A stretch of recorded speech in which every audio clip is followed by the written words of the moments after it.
Okay,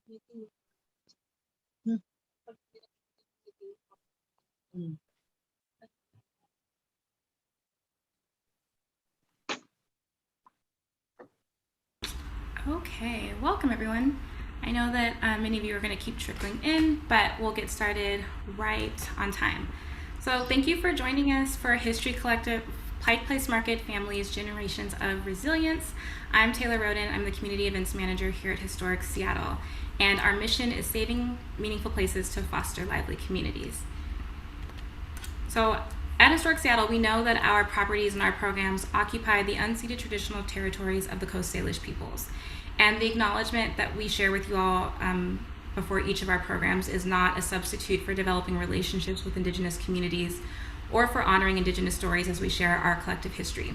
But it's the first step in recognizing the people whose land we do occupy. So I've got a few thank yous before we hear from our amazing panelists. So first, I want to thank our sponsors for making our virtual educational programming possible and free. Bricklayers and Allied Craft Workers Local 1, Washington and Alaska, Daniels Real Estate, the Greystone and the Lodge at St. Edward Park, and Sullen Construction. And I also have a really, really big thank you to a handful of our friends and community. So Friends of the Market for co-sponsoring today's program. And thank you to the Washington State Jewish Historical Society for co-presenting this with us. And our other co-presenter, and you all will know this if you've been coming to these, is HistoryLink. Thank you so much, HistoryLink, for really being our original partner in this series of programming. HistoryLink has developed these awesome self-guided tours. If you haven't been on them, please do.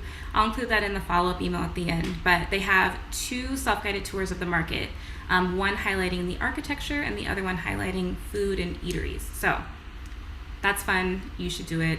I've done most of them, and I'm a big, big fan. And then I will introduce Denise in just a second. Denise is actually going to introduce our speakers, so I won't steal her shine. But definitely wanted to extend a big thank you to Denise for partnering with Historic Seattle. I know this program has been in development for years. So it's awesome that we're able to gather today and finally do this. Thank you for curating our amazing speakers today, and I'll let you do the proper intros. But just to kind of run through what's going to happen. So once I'm done talking, we'll hear from Denise. She's going to share some market history with us. Then she'll introduce our speakers for today. And then they'll have this awesome discussion. And after that, we'll take a few questions from you all, from our audience. So throughout the program, definitely encourage you to please put your questions in the chat. And I'll make sure to keep an eye on that so that I can ask or share your questions with our speakers at the end. And we'll round out our evening together with a few words from Kate Kraft of Friends of the Market. Thank you so much, Kate, again. And that'll be our program. After Kate shares a bit about what's happening with the 50th anniversary, I will say, thank you for coming, and we'll end our program. And then you'll see an email from me with a lot of information in it. So there's a lot happening with the market and with our speakers and their businesses right now. And the last point before I turn it over to Denise is just a reminder to be respectful of our space and our speakers. And what I love about Historic Seattle virtual programs is that you all are very, you make it a safe space for all participants, and you don't tolerate racism, sexism, homophobic comments, discriminations, insults, all of that stuff, and you make our job really, really wonderful and easy. So this program, like all of the others, we definitely have that expectation of you, and we will give that respect in turn to you all and our speakers. And with that, I'm going to stop my share and hand things over to Denise.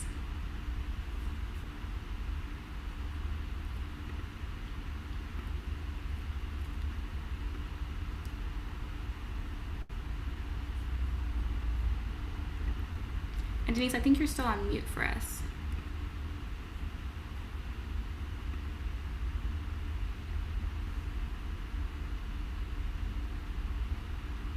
Sorry, I was on mute. I'm so sorry.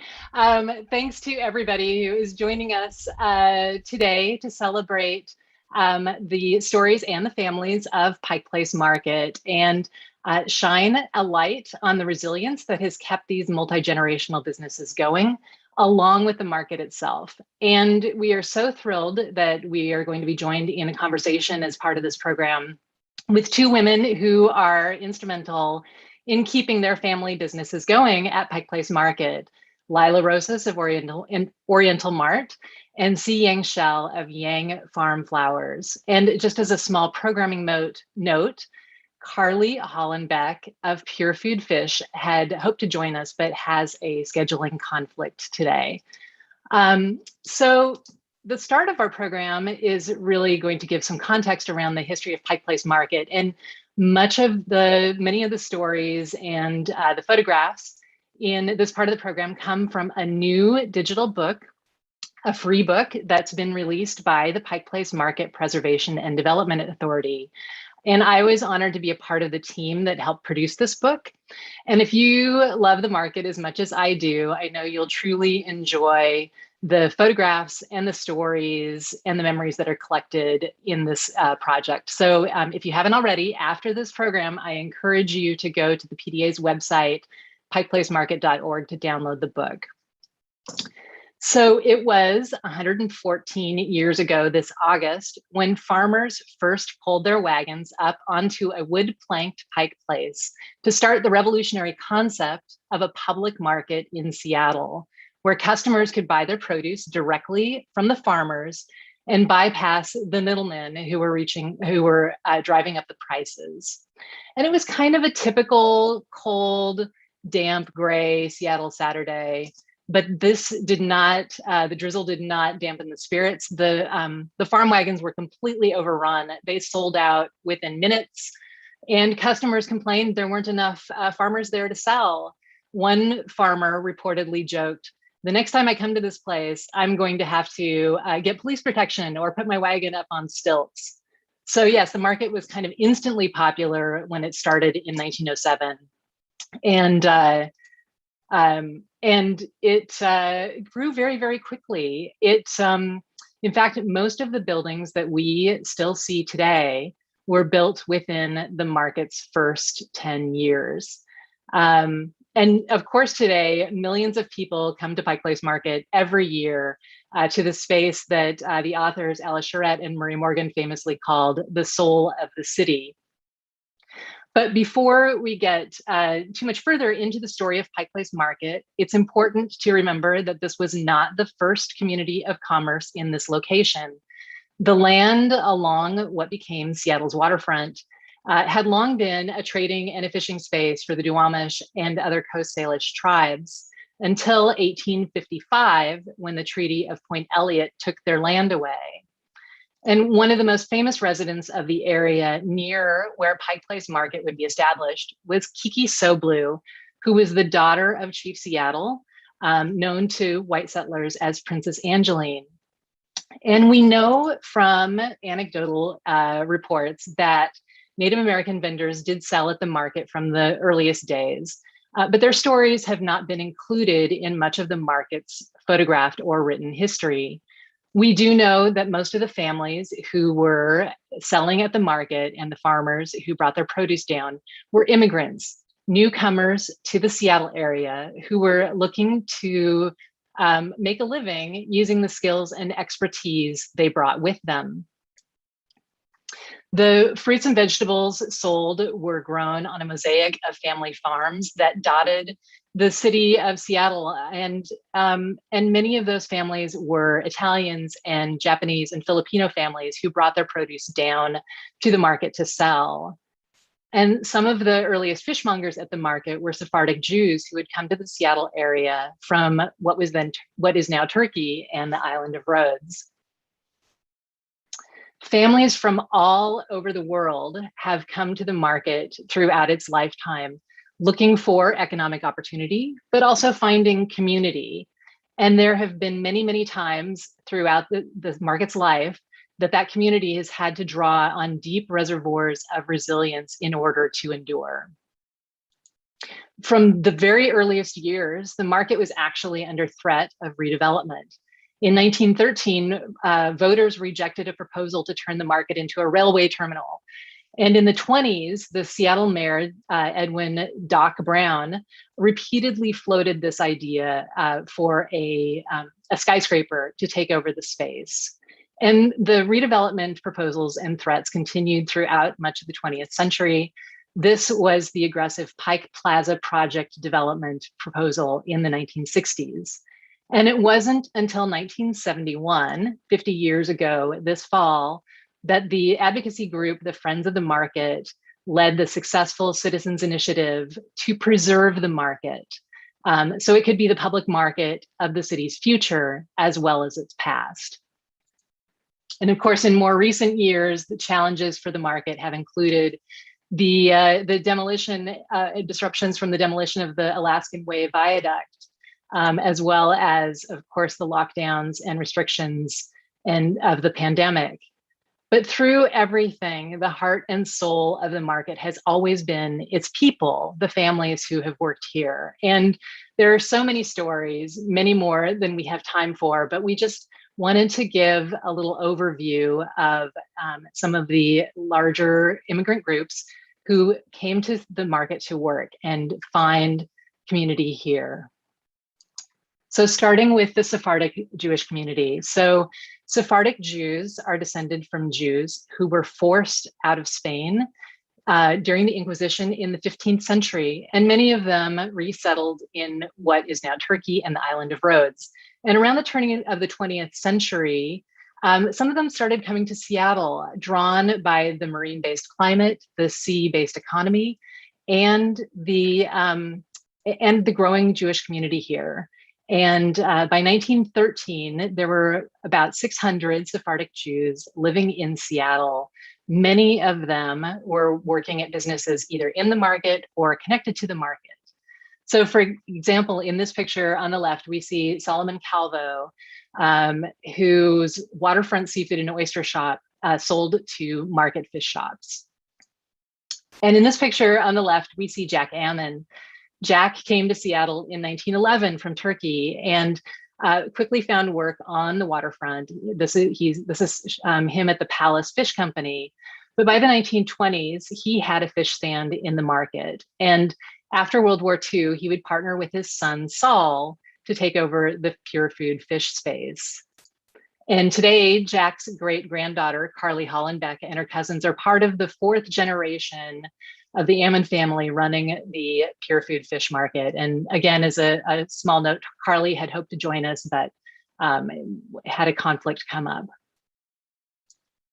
Many of the farms on the south end of Seattle in the Duwamish and Rainier Valleys were farmed by Italian immigrants. And one of the more famous immigrants who had a farm there was Joe Desimone.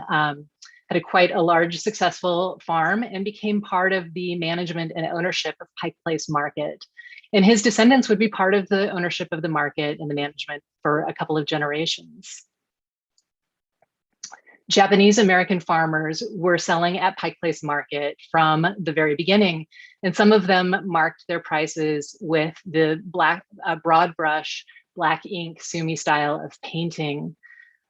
There was even a Pike Place Market Japanese baseball team in the 1930s. And in the 1930s, the market was at its peak. It had more than 600 farmers selling there, and more than half of them were Japanese Americans.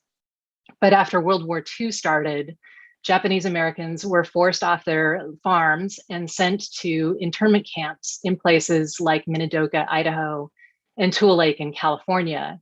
And the market was decimated. The arcades were empty and stalls were locked up. And most of those families would not come back to Pike Place Market to sell after the war.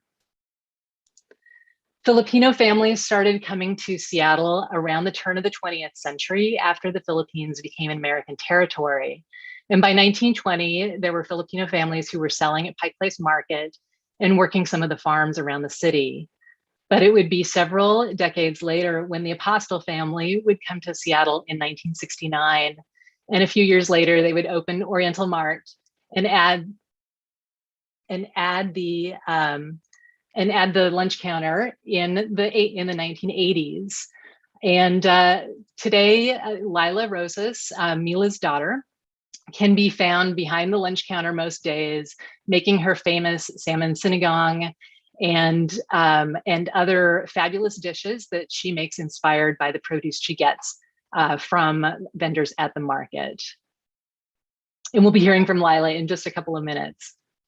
So, and finally, Hmong families started coming to the Seattle area in the 1970s and 1980s after the Vietnam War. Many of them had assisted US personnel, service personnel during the war, and were promised refuge in the US afterward. And there was an effort in the Seattle area between government agencies and churches to find land for the families to lease and farm. And Pike Place Market invited them to come and sell. And in the late 1980s, C. Yangshel's mother, Shua, started her farm and started selling at Pike Place Market. And today, Hmong farmers make up about a third of the farmers selling at Pike Place Market. And the flowers that they sell is part of what the market is now really famous for. So C and Lila are both very busy with with their family businesses, and we're so thrilled that they could join us for this conversation to talk about how their businesses have grown and developed, and what it takes to keep a business going at Pike Place Market. So please welcome C and Lila. So I'll stop sharing my screen. So so we wanted to just talk a little bit about your businesses and how they got started. So Lila, let's start with you. How did Oriental Mart get started? Oh, I think you're muted.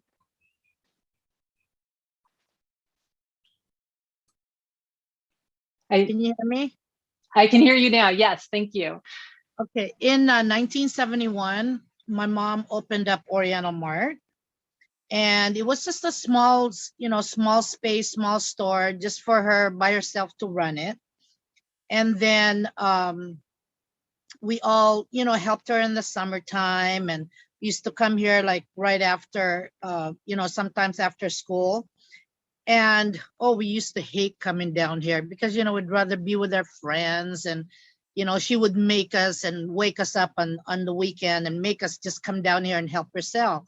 So as the years went by, we started love coming down here because she just kind of let us loose and go around. And there were so many places to eat here that is not here anymore. You see the changes in the last 50 years since I've been here. And there's just, the people here are so nice, they're loving, the market's very welcoming. And then, it's like a big market family. So everybody gets along with each other, and, the store got bigger and bigger. And, back then people weren't familiar with Filipino food. So my mom asked me if I would like to open up this little eatery back here, which is connected to the grocery. And I said, sure, I'll try it. If I don't like it, I can always, go back to selling the grocery. But 50 years later, I'm still here, doing what I love doing. This is my passion. I love cooking. I love talking to people, and I love making friends with new customers, old customers, and just the people that work down here. We just all been friends. I've known some of these guys that even work at the fish market. I've known them since they were babies, and now they either own the fish market or they're working there, and they all have children now. It's like, it's just amazing, how things just kind of turn around, and just, I'm really happy. I'm happy to be here because people always ask me, when do I want to retire?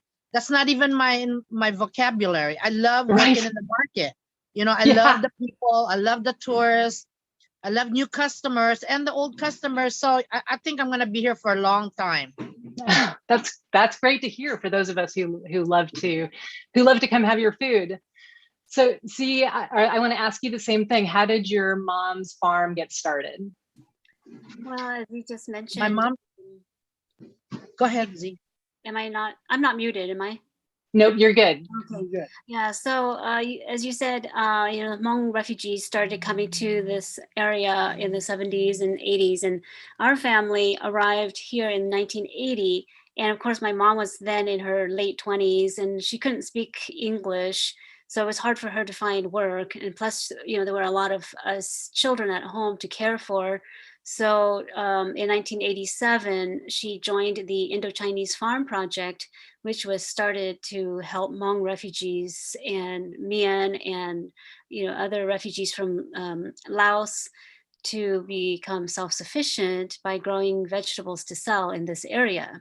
And so my mom joined that program, and she started selling her vegetables at Pike Place Market around 1987. And just like Lila's story, we had to come and help her in the summertime, and we didn't like it, and for many years, we kept telling her, Mom, you gotta quit. This is too hard.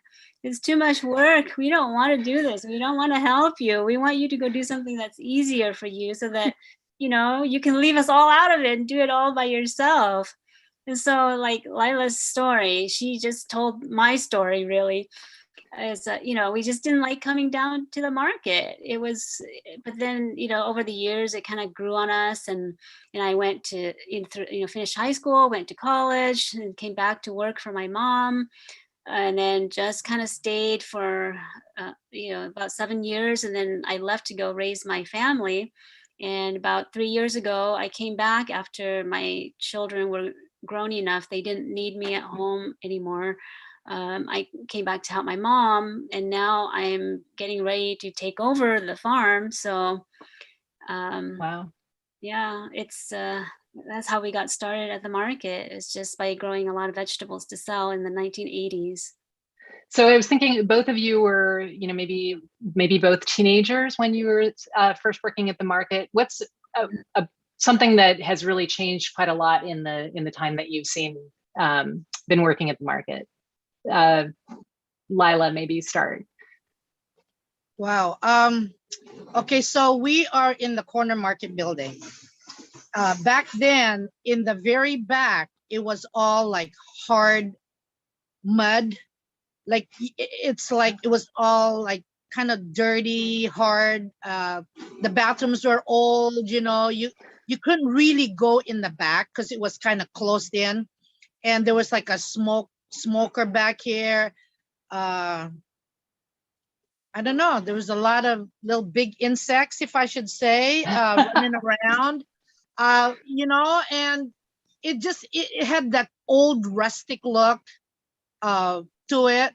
And then as it kind of like they fixed the buildings, they put new things, it cemented it. It just kind of changed a lot. I've seen people come and go. People used to first start it, and then their kids, and then their kids. So, I mean, kind of tell you how old we are. But yeah, we've seen a lot of changes, lots of changes. Even businesses that used to be here that, the best place to eat, the best donuts, the best fried chicken. I mean, they used to sell like chicken backs. That you can't even find that kind of stuff anymore. Yeah. So there's been a lot of changes. People moving around from, like, they used to be at one spot, then they moved across the street and back again. It's just all changed over the how many years I've been here. Right. I imagine. I mean, those are some big changes. And what about you, Z? Are there some things that you've noted about how the market has changed since you started working there? I think the biggest change is that there are a lot more people that come through the market every year. When we first started, when we were selling vegetables, you might see, a few Asians coming down to buy our vegetables, some locals coming through, but it didn't seem very crowded at all. And now it's, especially with the cruise ships that come through, the market is super, super crowded. And I think it's become really the place to go when you come to Seattle, whereas I don't know that it was so much that when we started in the 1980s. I mean, it was still a tourist attraction, but not like it is today. It's just the number of people that come through is, I think, maybe the biggest change that I've seen over the years. Right. Yeah, definitely. So let's just talking a little bit more about the businesses and the last year that year and a half that we've been through with the pandemic. So one thing at the beginning of the pandemic, actually, Lila Oriental Mart was honored by the James Beard Foundation with the America's Classics Award, and which says so much about your amazing food. What was that like to win that, to be honored with that award at the beginning of the pandemic? Wow, it was actually I already knew about it 4 months prior to, letting everyone know. But it was just an honor because who would have thought, me in this little place, hole in the wall, would win a James Beard Award. I mean, it was an honor, I should say. And, it's amazing because now it's like people are telling me, I'm not like letting anybody know. They're the ones who's telling me thank you for winning the James Beard Award, which is actually great because I want people to come here because they love the food, not because I won the award. But our family is really grateful that we've been honored that, and so I'm really thankful for everybody for congratulating us.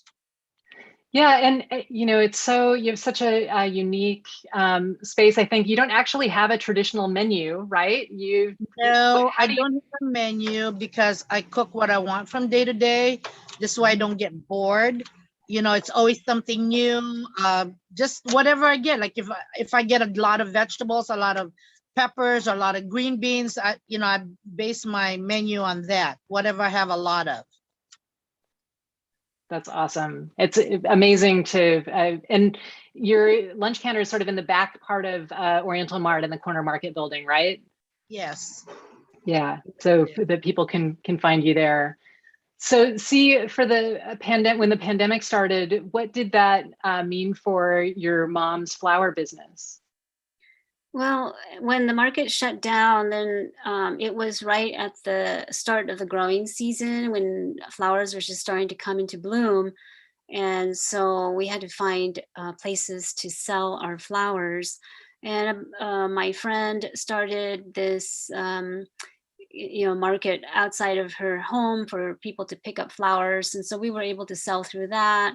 And then my nephew's bubble tea shop asked us if we wanted to sell from their parking lot, so we found other places to sell. And my mom started selling more from her front yard, just kind of set up a makeshift you know stall there, and people could just come by and pick up flowers.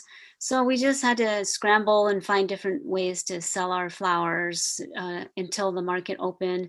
But even when the market opened, because of the uncertainty of the virus and what the whole situation, and my parents being in their 70s and elderly, we decided not to risk coming back to the market. And so we didn't return to selling at the market until November, when I, looked at all of our inventory from the year before and the current year, and I said, this is not working out. Where are we going to put all this stuff? I've got to do something. I've got to get rid of this inventory somehow. So I'll just go to market, and I'll take precautions. And a lot of people have been selling at the market for months and they're okay. So I must be okay too. So I, returned to selling at the market last November, and it was fine. But my parents actually, unfortunately, ended up getting COVID, in February, which seems like such a long time ago, but it was only a few months ago. And they did, they pulled through, thankfully. But when the market shut down, we just thought it was better not to go back to the market, and find other ways to sell. And how are they doing now, your parents? They're doing okay. I think my mom is a lot more tired than she has been in years past, and they don't go to the farm as early as they used to, and they come home early. one day I was talking to my mom, and we just laughed our heads off because it was only like 4 or 5 in the afternoon, and I was talking to her, and my dad's driving, so I'm talking to my mom, and she goes, "Oh, we're going home already." I said, "What? You're going home already? It's not even dark yet." Because for like 30 some years, they wouldn't go home until way past dark. And now, they're going home earlier. And it's just interesting that, when they work too hard, you worry. And then when they don't work hard enough, you worry as well. It's like, oh, what's wrong with you? Why aren't you working harder? Right. Why aren't you working more? Is something wrong? Yeah. These years you tell them to cut back and slow down, and now they do, and you're like worried. Right. Well, and thinking about the working hard and then slowing down in the pandemic, Lila, what for Oriental Mart, what did you have to close for a period of time during the early part of the pandemic? Yes, we closed for like 4 months, and then we opened around July of last year because people kept asking us, when the restaurants are going to be open. They want some Filipino food, and so finally we were forced to open like 3 times a week, and then it got busy, so it got to be 4 times and then 5 times, and now we're only open 6 days a week and give ourselves a day off. I don't even remember when the last time I really had a day off before COVID, because we were working like 7 days a week. My mom wanted us to work 7 days a week. I mean, she's still to this day, she's 91 years old. She still wants to come down here. She just lives right across the street from the market. But we told her, you can't come down the market right now. You need to stay up there. But she wants us to open. And like Z said, we've been closing like 5 o'clock. I mean, we used to close at 6 o'clock and leave here, get here early in the morning when it's dark and go home when it's dark, except the summertime. And so all of this just kind of changed, and actually it really feels good to have a day off. Yeah, I bet. And I want to be sure and ask you, one of the cool things about eating at Oriental Mart is the Trust Me plate. So tell me about the Trust Me plate. Okay, yes. We don't really post the it's called the Do You Trust Me plate. Okay. And what it is we, if you want to try everything, we ask you what you're allergic or what you don't like, but everything else goes on your plate. So by the time I put it all together, you get this mountain full of food. So make sure when you order that, you are really hungry, or you bring someone with you to share it with. Good advice, for sure. It's delicious. So, Z, I know you have been working on a book project about Hmong farmers. Can you talk about that a little bit? Yeah. So when I started back helping my mom about 3 years ago, customers would come up to me and ask me questions like, "Where do you get your flowers from?" And I just thought, wow, I have been gone for 15 years and I come back and customers are still asking me the same question that they asked me 15, 20 years ago. I thought that the market would have educated everybody about where these flowers come from. And so I was kind of shocked, really. And I thought somebody should tell these people. And then the light bulb went off, and I said, I guess it's going to be me. I'm going to write a story. I'm going to write a book. I have no idea how to write a book, but I'm going to write a book. And so I wanted to write a book about the Hmong farmers and their contribution to the market. And I interviewed, some of the farmers. I wanted the stories to be told mostly in their voice, and the story of where they came from, how they got to the Seattle area, and how they got started in the market. And so that's the book that I am working on. And I'm really excited about it. It's just that I've been so busy, especially during the pandemic, trying to figure things out about where to sell and all that I haven't been working on my book as much as I have wanted to. But it's in the it's in progress, and I I'm so excited about it whenever I think about it. And So thank you for asking about that. Yeah, of course, of course. And how many families have you talked to for the project so far? I've talked to about a dozen families. Yeah, I think that's really amazing. I know it's hard when you're working so hard with the market, but it'll be exciting to see when you're able to bring that together. So I know all of you, you've both talked to a lot of tourists at the market. You see a lot of people come through all the time. I wanted to ask each of you, like, what's a question that you get all the time, or what do you like to tell people to do at Pike Place Market, other than enjoy your flowers and your food? Lila. Are you asking me what's the most question that people ask me? Yeah, either what do you hear the most from tourists, or what do you like to tell them to do at the market? Well, okay, so first they ask me, what is my favorite thing to cook? That's the question that's asked a lot. And I tell them there's really no specific answer to that, because I love cooking everything. And also, we kind of work as a family in the kitchen. So if there's specific thing or specific food that you like and it's not on the menu, tell me, let me know. Say, hey, I'm going to be here at this day.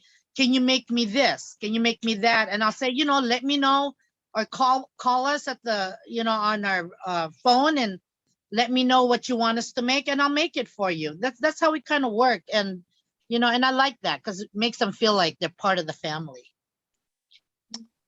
Definitely. So Z, what do you hear from tourists or from visitors, maybe locals? Well, other than asking where the bathroom is, that's probably the most asked question. Where is the bathroom? But, aside from that, people ask where we get our flowers from. Yeah, I get a lot of comments like, how come these flowers are so cheap? And one time I had to joke, and I said, well, they're so cheap because we get them from China. Yeah, so they ask a lot about where these flowers come from, and they think that where is this all one farm? So like the whole market. So they think it's just all one farm, and they don't know that we are all separate farmers, and that we grow our own flowers, and that it's all local. So that's one of the main reasons why I'm so excited about my book, is because I want to let people know where these flowers do come from. Yeah, no, I think that's fantastic. And thinking about you talked a little bit about the inventory. People can order dried flowers from your website too, right? Yes, that's right. Yeah, a couple years ago, I decided that, well, everything is being shipped now, so I must be able to ship. So I looked into shipping dried flowers, and sometimes people get confused and think that I also ship fresh flowers. But a lot of our flowers are fragile and do not transport very easily. So that's why you cannot ship our flowers. If you notice, like the flowers that do ship are like roses and other carnations. Those don't need a lot of water, and they last a lot longer. But like, say, for dahlias will last maybe 3 to 5, 6, 7 days. And they're so fragile that you couldn't put them in a box to ship. And so that's why our flowers are local and sold locally. Right. And if somebody wants to find your family's stand at the market, how do you direct them to find your stand? I always say that we're on the corner of Pike Place and Stewart Street, right across the street from the Le Panier Bakery.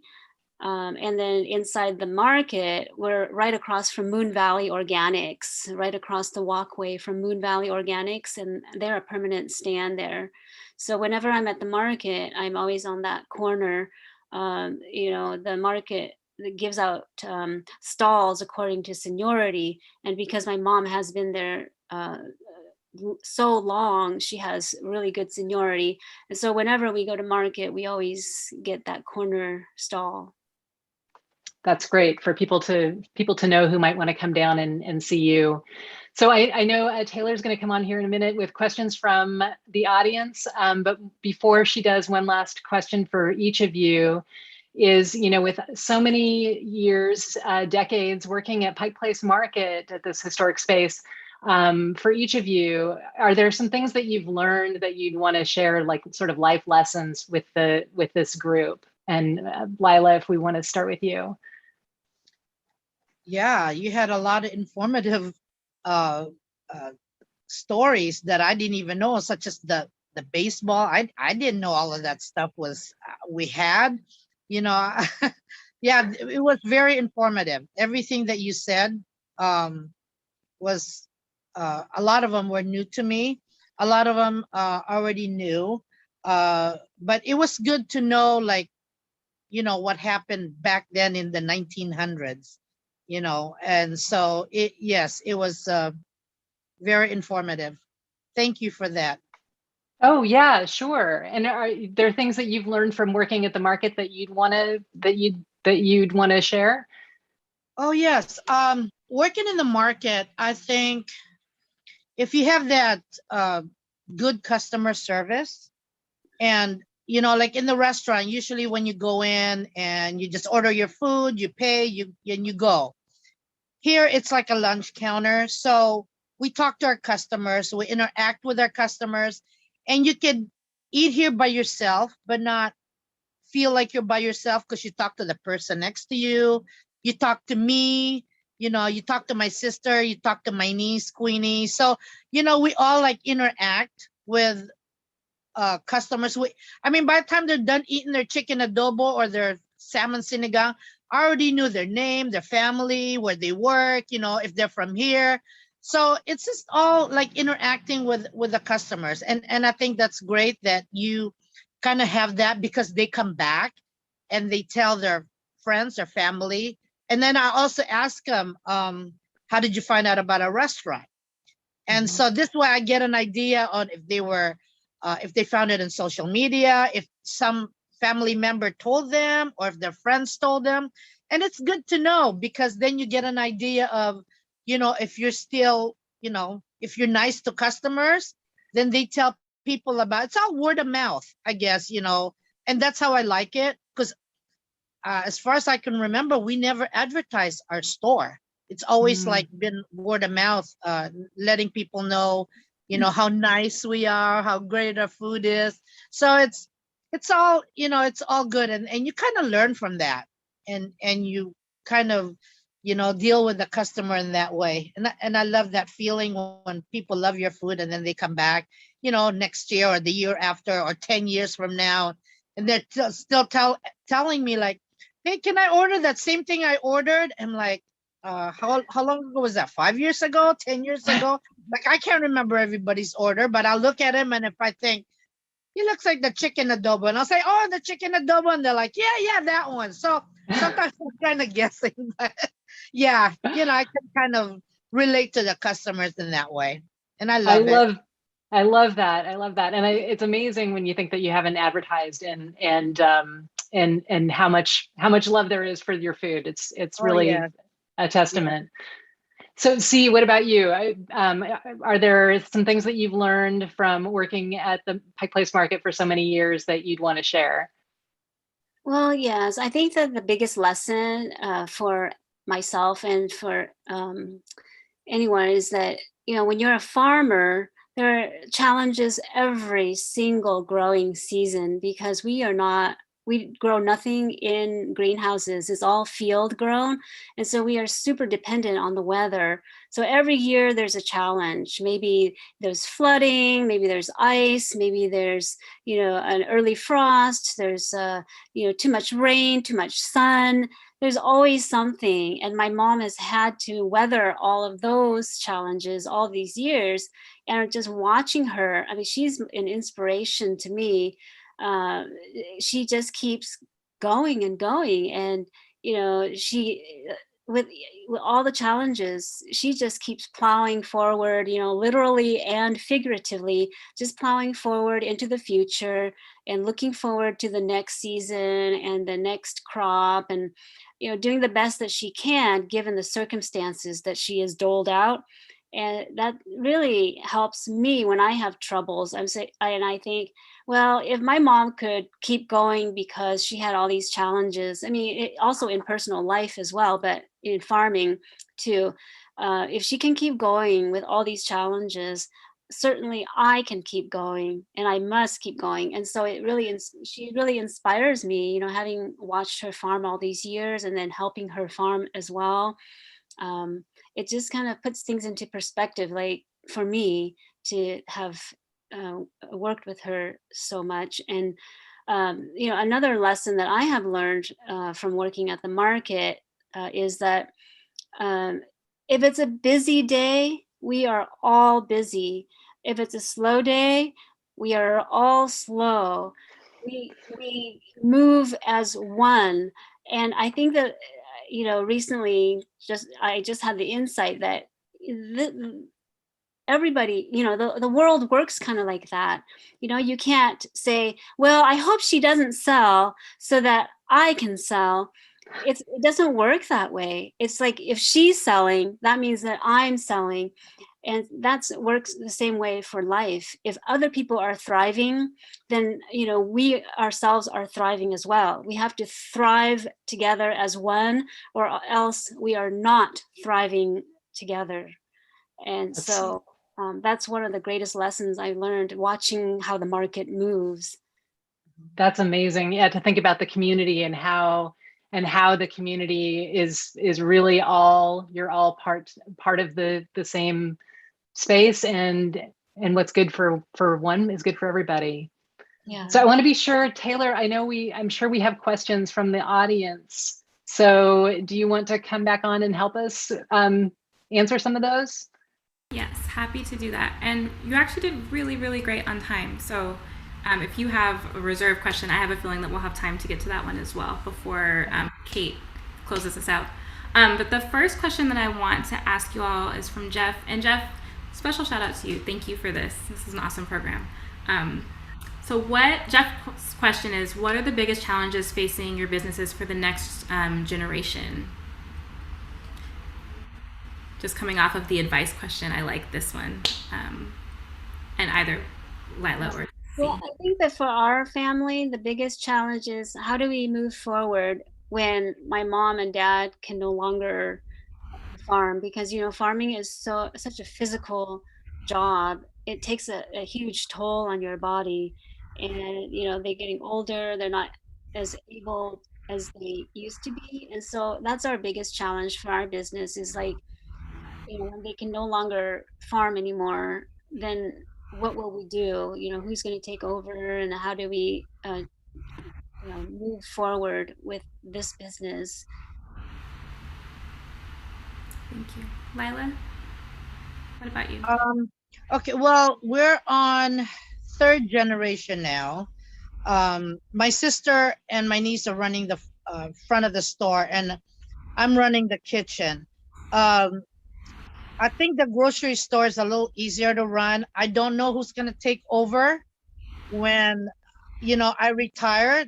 Like I said, that's not even in my vocabulary. As long as I can turn on my stove, I will be fine for the next maybe another 20-30 years.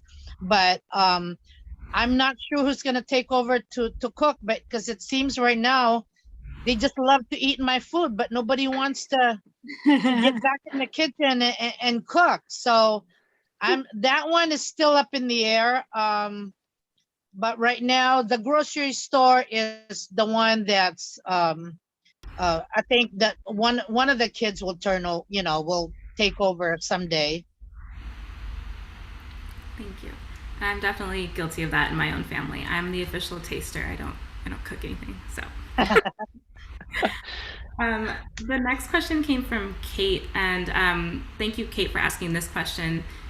She asked, many people don't know how the day tables work, and it was specifically directed toward UC, but I think you both can tag team this. Can you explain how the day tables work in the market?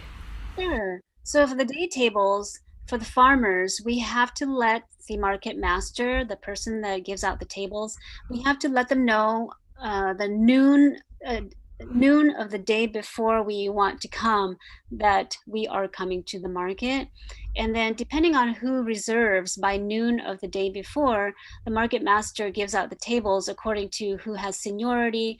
So like for me, I'll get my favorite table first, and then the next person with seniority will get their favorite table first, and then and so on and so on. And then whatever tables are left, then the craft people can choose those tables that are available, and they also do the same when it's based on seniority. Whoever has the most seniority in the day stall folks, they get to choose first, and then that's how it works for the day stalls. Thank you. And then another question for you, see, lots of questions about your farm, so I'll try and like combine them.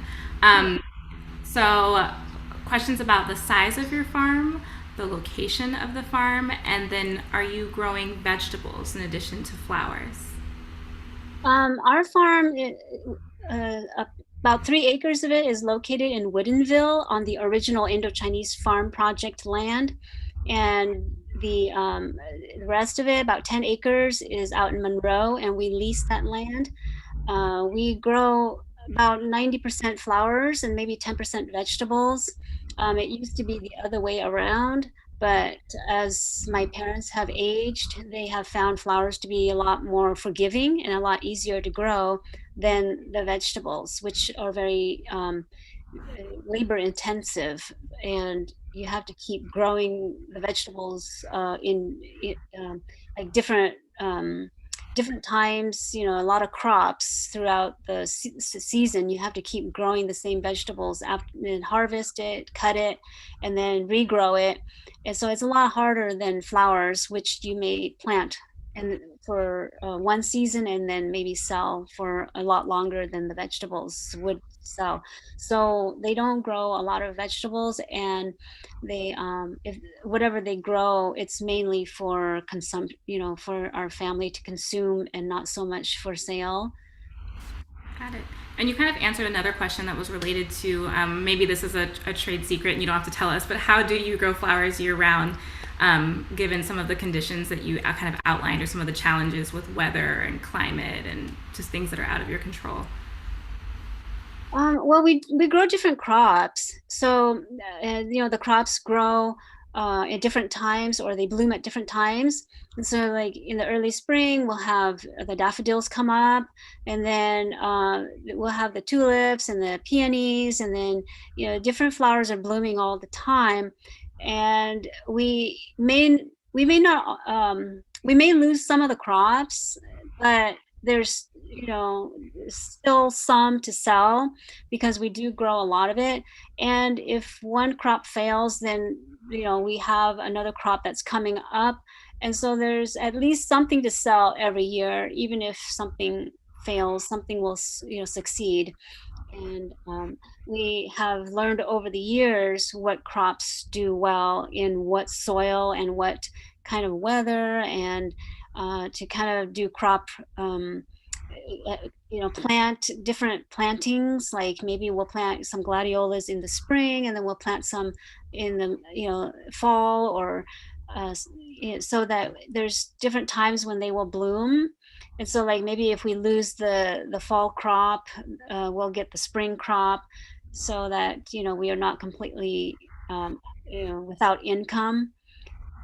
And then we've also learned to grow flowering kale, and so that takes us into December when we still have fresh flowers to sell. Thank you, C. I have a question for you. As someone who's admittedly not the best cook, are you getting questions or pressure from some of your customers to get on like the Uber Eats and the DoorDash type apps? I know that you cook what you want, which is awesome, but just wondering how you all, or if you all are having those conversations as a family, especially in the pandemic times. Yes, they try to ask it all the time, but we don't do it. We don't do Uber Eats. We don't do any of that. I think this way we can keep the costs down also, and then give them more food. We just pass on the savings to them. And The truth, I've dealt with a lot of, we did the Uber Eats before, and we've dealt with some rude ones. So we told them, we are not going to do this again. And we just kept it at that. You know, we'd rather have our customer, you want the food, you're just going to have to come down here and get it yourself. So yeah, we'd rather just, and then this way I can see who's ordering it. True. Respect to that. Okay. So we are at our time where I'm going to invite Kate to join us and share a bit about Friends of the Market. And then if we have time at the end, I'll take probably one more question and then we'll close out. And Denise, if you have another question, of course, you're welcome to do that. So I'm going to, Kate, have you join us up here. And actually, I'm going to give you like a full spotlight. Right. Well, I'm Kate Kraft. I'm the president of the Friends of the Market, but I also serve on the Historic Seattle's Council. So I really have on two hats. But thank you, Taylor, for organizing this event. And thank you, Denise, for a magnificent overview of the history of immigrant people in the market. And Lila and Z, I'm just blown away by listening to your stories and the fact that you carry on these great traditions and honor the hard work of your parents. So thank you so much. Taylor asked me to just say a few words about the Friends of the Market and the 50th anniversary of the passage of the public initiative that saved the Pike Place Market. And the Friends of the Market, it's not a new organization. It's been around since 1964, when Victor Steinbrück and a group of his friends, primarily architects, including Fred Bizzetti and Ibsen Nelson and many other folks, came together to begin to advocate for keeping the market. And they had a vision that the anticipated urban renewal project did not need to involve the demolition and the destruction of the market. And they spent 7 years educating the public and lobbying decision makers. And finally, in May of 1971, the urban renewal funds had been allocated, they were being released, and Seattle City Council had adopted a scheme, which Denise showed the graphic of, that would have constructed a very brutalistic set of high-rise buildings where most of what we think of as the Pike Place Market is. So the Friends mounted a public initiative, and the initiative called for creating a pretty unique historic district, not just preserving the market complex, but the character of the market and the traditional uses and services and goods for low-income and elderly people. And miraculously, that initiative was approved on November 2nd, 1971 by the citizens of Seattle. It was a really hard-fought battle. It was a true grassroots battle. And so we're preparing now, the Friends of the Market, the PDA, the Market Foundation, to carry on a few celebration events over the next month and a half. It's really the hard work of the PDA, the Market Foundation, and the Market Historical Commission that made it possible for that vision that the Friends had to become a reality. And over the last 50 years, all the hard work from everyone involved with the market, including Z and Lila's parents. On October 16th, Como is going to premiere a documentary called Labor of Love, Saving the Pike Place Market. I'm not sure exactly what time it's going to be broadcast. On October 23rd, there's going to be a festival in the market, quite a bit of focus on the initiative era and the passage of the initiative, and the Friends of the Market will be giving tours. And then on November 2nd, there will be an Anniversary Day proclamation event in the market. But if you want to learn more about the initiative era the Friends of the Market or these anniversary activities, you can go to the Friends of the Market's webpage, which is Friends of the Market, www.friendsofthemarket.net. So thank you, Taylor, and thank you, Denise and Z and Lila. It's just marvelous. I could listen to you talk for hours. Well, come visit us at the market and we'll talk. I'll see you in a few days. Thank you so much, Kate. And before we go, because we're right at 6 and I like to keep us on time, Denise, I wonder if you could just share a very quick blurb about the book that was just released. I'll include everyone's links and follow everyone and how to find the businesses in my follow-up email, but definitely would love to hear a small blurb from you, because I know you've been working on this for quite some time. Sure. And just a very quick, thank you to Kate, also for her work with us on that book project, and a thank you to Lila and C, who I know are extremely busy and taking time out of their work to be here and share their stories. So with that, yes, the book project, it's the Preservation and Development Authority. It's a book produced by the PDA and available on their website. And it's been in the works for a few years.